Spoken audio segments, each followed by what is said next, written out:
Guys আজকে তৃতীয় দিনের মতো শ্বশুরবাড়িতে কিন্তু আবার সেই জামাইদের আদর আপ্যায়ন চলছে। আজকে দুপুরের যে মেনু, ইলিশ মাছের ভাজা, মুরগি, ডিম, গরু গোস্তটা কোথায়? গরু গোস্ত চলে আসছে।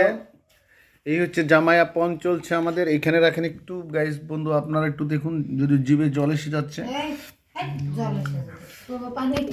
যাই হোক গাইজ, আগের মতো বড় ভাইরাকে দেখছেন। হ্যালো বন্ধুদের একটু হাই হ্যালো বলো। আর আপনারা দয়া করে একটু আমাদের সাথেই থাকবেন, ভুল হলে ধরিয়ে দিবেন। ভাত এত দিও না লাইলা, একটু কমিয়ে দাও আমাদেরকে, লাগলে পরে নিয়ে নিব। অল্প নাও না, একটু লাড়াচাড়া করতে সুবিধা হবে আমাদের। ওইসে না, কমাই দাও। বড় দুলাভাই রে, কিন্তু আমার ওয়াইফ, ওনার শেলিকা, উনি খুব অপমানজনক কিছু কথাবার্তা বলতেছে।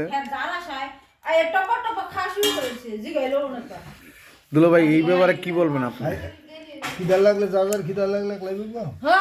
এই তুমি সরো, হয়তো আরেক অপমান করো, ঠিক আছে, হেমুরত্ব করো, তুমি তো ক্যামেরার ভিতরে চলে আসতেছো। যাই হোক, আপনারা ভালো থাকবেন। আসসালামু আলাইকুম।